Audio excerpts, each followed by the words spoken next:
We left off in class talking about an example of looking at two pathways to find that the limit didn't exist, one along the x-axis, one along the y-axis. In this third example, we are going to show that the limit as xy approaches 0, 0 of our function xy over x squared plus y squared does not exist using these three paths that you see on the right. So you can see the different colors on my screen. On your copy, of course, they're not colored. So if we look at path 1, oh, you know what? Jumping ahead of myself. Why don't we try direct substitution first? What happens when we take the limit as x comma y goes to 0 comma 0 of xy over x squared plus y squared? We get 0 over 0. So our direct substitution fails. We have to try something else. So now, let's take a look at path 1. Let's do the y-axis first, where x equals 0. So we can rewrite our limit as the limit is 0 comma y approaches 0, 0 of 0 times y over 0 squared plus y squared, which is just the limit 0 comma y approaches 0, 0. Yes, you do have to write your limit notation every time, of 0 over y squared, which equals 0. Because 0 over y squared is just 0. So it's the limit as 0 comma y approaches 0, 0 of just 0. It's not because we plugged in 0. If we take path 2 along the x-axis, you will see that something very, very similar happens.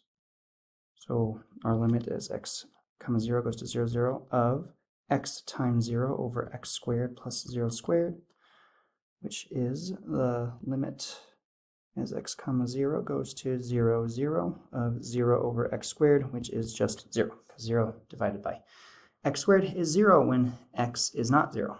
And our limit, of course, is when x is approaching 0, not when it is 0. Now, you look at these two paths, you get the same thing. So naturally, you might think, okay, the limit exists. That path both work. They both equal each other, so I'm done. But things are very tricky. It's got to happen along any path. And I'm going to give you a reason why you could have been able to tell that y equals x might be a good path to check for this one, but I'm going to show you what happens with the algebra first. Let's take our path 3 along the line y equals x. So you can replace either variable with the other. I'll just replace y with x. So instead of x comma y, I can now think about this as x comma x approaching 0, 0 of. And I'm going to replace all of my y's with x's, which I can rewrite as the limit as x comma x approaches 0, 0 of x squared over, I guess it's x squared plus x squared, which would be 2x squared. We can do this. The x squareds cancel. The limit as x comma x approaches 0 comma 0 of 1 over 2, which is just a half. Thus, since our f of x, y has different limits along different paths, the limit does not exist. So, how could you have, if you were just given this problem without this visual, known to choose the path y equals x? Well, I'm going to tell you to investigate the actual function itself. Many times you're thinking about, can I replace one of the variables with the other so that some algebra can happen that might get me something that I can take the limit of pretty easily? So, as you saw in the problem, when we replaced y with x, it gave us just x squareds on top and just x squareds on bottom. And we like that because that's pretty easy to take limits. If you would like another example, this is not in your notes, so you could write it down somewhere else. I would tell you to take a look at this one and just for a moment think to yourself, what pathway could I take that might be different than our pathways along the x and the y-axis? So if I did path 1 along the y-axis, where x equals 0, I'm just going to jump to that step where I'm doing limit as 0 comma y goes to 0 comma 0 of 4 times 0 times y squared on top is just 0, and then 0 squared plus 3y to the fourth is just 3y to the fourth on bottom, which is 0. Path 2, our other natural pathway along the x-axis when y equals 0. Again, I'm going to do some simplifying without writing down. Hopefully you're okay with that, saving myself a little time. When I plug in y equals 0, I still get 0 on top, but I get x squared plus 3 times 0 to the fourth on bottom, which is just x squared on bottom, which is 0. So again, along those two paths, they are the same. So if you haven't paused and thought about it, I would recommend you do so, because in a moment I'm going to tell you path 3, what would be a good pathway to take to get to this limit that might give us something that is not 0. I'm investigating the exponents, the x's and y's, trying to think if I plugged in something for one of them, could I get things that maybe combine nicely, things that I could cancel nicely. And that path is going to be y equals, oh, just kidding, x equals y squared. See what happens when we replace x with y squared. If I take the limit as y squared comma y goes to 0, 0, instead of x, I'm going to write y squared on top. Instead of x on bottom, I'm going to write y squared. And look what happens. In the numerator, after I write my limit notation, in the numerator we get 4 y to the fourth over. On the bottom we have y to the fourth plus 3y to the fourth, which is 4y to the fourth. And we get 1. There's our different limit value along a different path. So our limit doesn't exist. But again, it came from inspecting the function and trying to think, could I replace x or y with something to make it simplify so that I could, oops, I just erased, didn't want to do that, that I could get something that was pretty straightforward to take the limit of, like 4y to the fourth over 4y to the fourth. If you want to try one on your own, this one's a little interesting. Right there, limit as x comma y approaches 2 comma 1 of x minus 2 over y minus 1 over x minus 2 squared plus y minus 1 squared. If you want to give that a try, I would tell you probably give our pathways along when x equals 0, our pathway when y equals 0, see if they're the same. If they are, and you want to check another path, again, pause if you don't want to see this. Maybe, what should we try? Maybe we want when y minus 1 equals x minus 2, aka when y equals x minus 1. That might be a good pathway to take. Try it out, see what you get. Lastly, again, one more question not in your notes.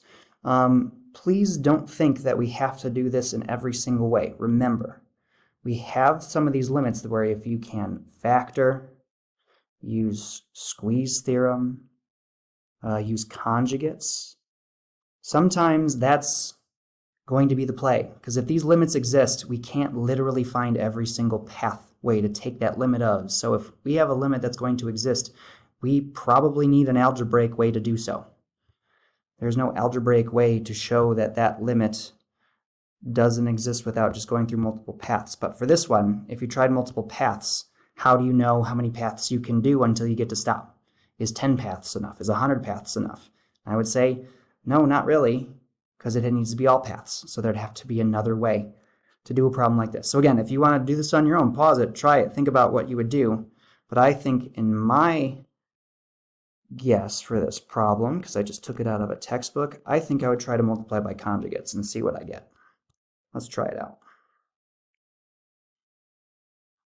On top, I'm going to factor out an x. So I have x times x minus y times square root of x plus square root of y over, when we multiply those conjugates, we get x not squared because it's in a square root. We just get x minus y. Those cancel, leaving us with limit as x comma y approaches 0, 0 of x times square root of x plus square root of y. And now we can use direct substitution, which is 0 times 0 plus 0, which is just 0. If the limit's going to exist, for stuff that we're doing in class that we know either has answers or doesn't, chances are, if you have an algebraic way to do it, it's probably going to work. If the only way to approach it is with different pathways, there's probably a really, really good chance that the limit is not going to exist. I have one more piece for this video, and then I will have a second video for the continuity part. That one should be shorter.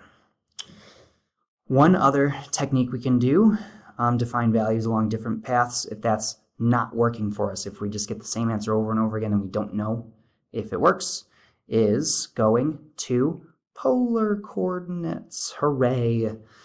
If you recall, for polar coordinates, we have our x equals our cosine theta, y equals our sine theta, and x squared plus y squared equals r squared. So sometimes rewriting our limits, especially when you see those like x squareds and y squareds being added, sometimes just writing it in terms of polar stuff might be helpful. So let's take our limit as x comma y approaches 0, 0 for y times ln of x squared plus y squared. Let's change this. Let's change this into polar. So that would be limit as x comma y. That's actually going to be our r. Oh, I forgot to mention this.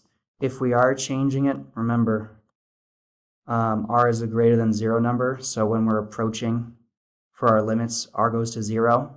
It's got to be from above, positive, or above 0, slightly bigger than 0.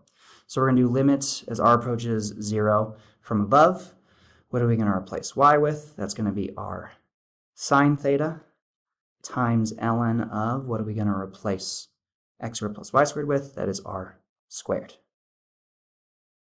Now, how the heck do we do this? Because we can't specifically plug in 0 for the natural log. You might have a general idea of what that is graphically, but I'll show you an algebraic way to do this, which is actually through squeeze theorem. If we look at the limit as r approaches 0 from above of negative r ln of r squared, because sine of an angle is always between -1 and 1, we know that that bounds it below. Limit as r approaches 0 from above of negative r, oh, not negative, sorry, positive r sine theta ln of r squared, and that is bounded above by limit as r approaches 0 from above of r ln of r squared. So the limit of that equals 0, the limit of that equals 0, therefore our limit as r approaches 0 from above of r sine theta of ln of r squared is equal to 0. Thinking about this really quick, I was probably not very specific why we had to do it this way.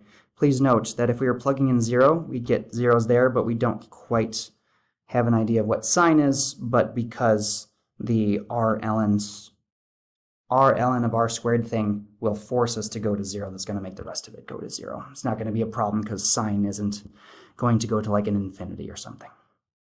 Okay, so there's video number 1 with some extra problems that I did that were not in the notes that are hopefully helpful when you're thinking about some homework questions maybe.